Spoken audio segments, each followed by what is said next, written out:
So we're in a 8-man Urza Saga draft, and we're running this because standard is kind of boring to me right now without Meriden Besieged online.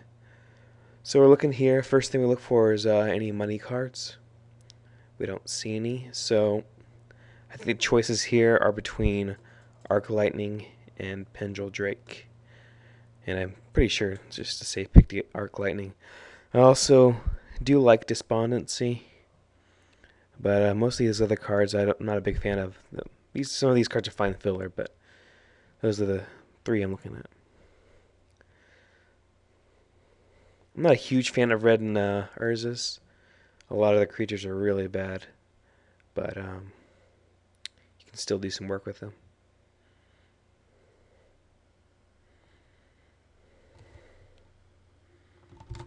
So here we open up a really interesting pack. Grafted Skullcap is pretty nice for red decks. You can empty your hand and just draw two cards a turn, playing both. Shiv's Embrace is also very nice as well as Peregrine Drake's a pretty decent drop. And there's a foil Pit Trap in here too. None of these cards is worth much money. We could move into blue. There's a lot of blue here, but I don't know if we want to open up ourselves to that right now. I'm thinking it's between Shiv's Embrace and Grafted Skullclap for me. I'm still thinking about this Drake. It's really nice to have a 2/3 and then have all your stuff untapped. But I'm gonna go with the red card, so we're staying in red. So that's not a bad pack for us. Scald is pretty much worthless except for a sideboard card. I don't like to pick it up. But that guy's a pretty decent creature. And he's a pretty decent creature as well. He's pretty hard to mess with. We could also try to move into another color.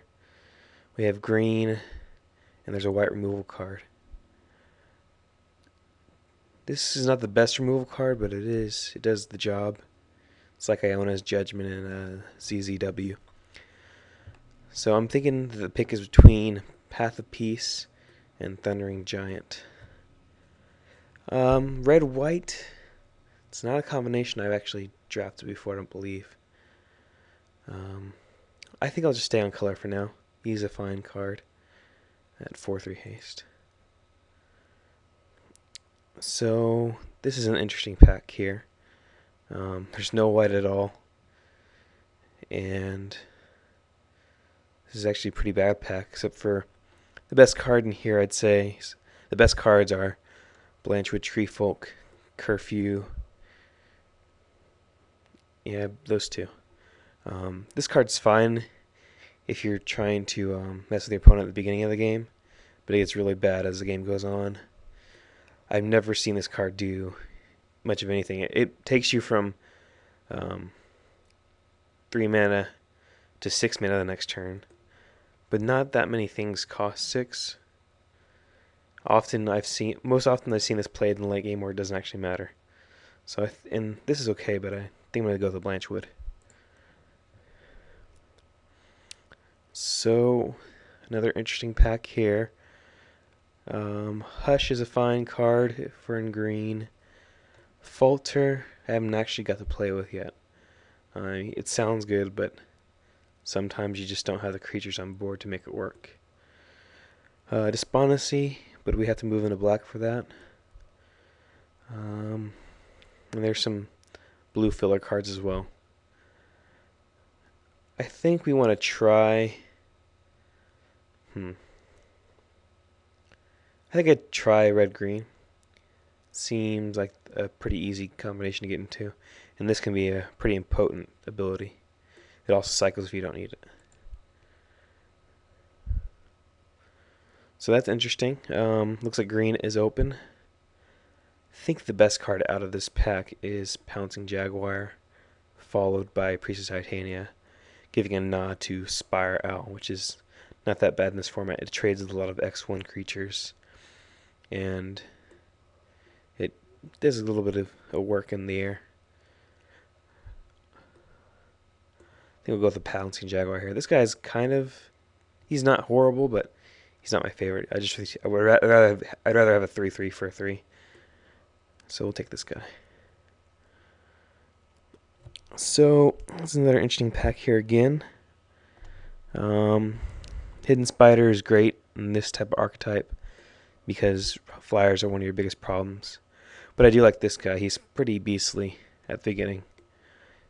He's like a worse albino troll, and it's foil, and who can say no to foils? So this card's only worth like 90 cents, and I don't play Fecundity ever. That guy's not horrible, but we'll take this.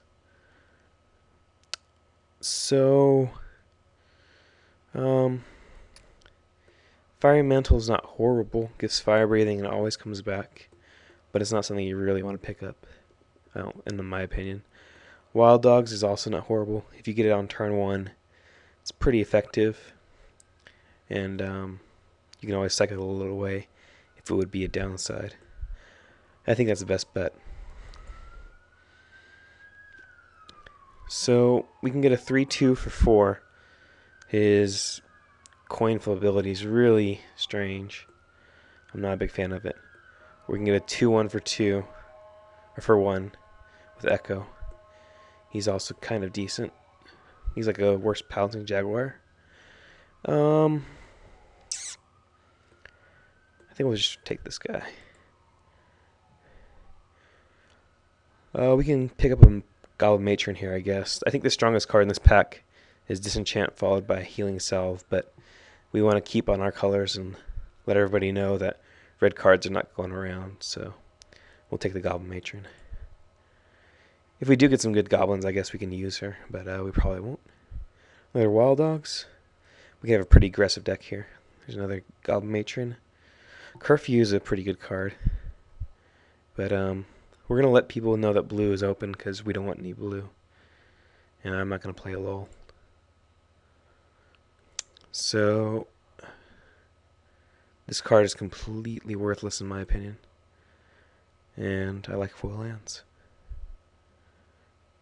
Reflexes is horrible, as well as Tolarian Winds. But we'll show them that blue is open. And we got a 90-cent card for the last pick. Nice. This card works well in EDH with Bloodghast. You just keep on playing lands, and your opponents can't play anything unless they have other ways of making colored mana, or they're black already. So let's pause it. Okay, so I think we're back.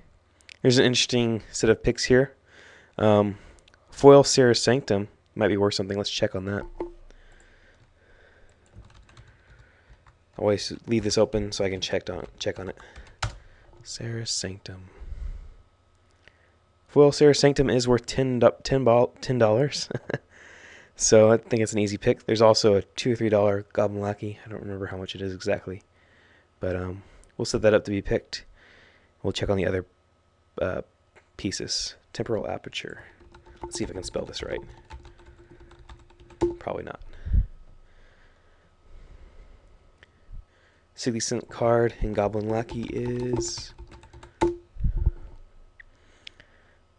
Goblin Lackey is a $2.50 card. So this is still the most expensive card in the pack. And it's worth 2 packs by itself. And the draft only cost 12 ticks, so it's a good pick here. So, wow, that's interesting. There's another Goblin Lackey, which we could play. Gaia's Embrace is actually really strong in this deck. There's also a Pestilence in here, as well as a Hermetic State. This pack's pretty insane. I don't know if we already have 10 ticks in this draft from cards. I'm wondering if I should take Gaia's Embrace over the Gaia. I think we should take Gaia's Embrace here. It's pretty insane. It's pretty hard to deal with. Unless they have enchantment removal, there's very few things that deal with the exceptions of like Expunge. So I think we're going to take Gaia's Embrace here.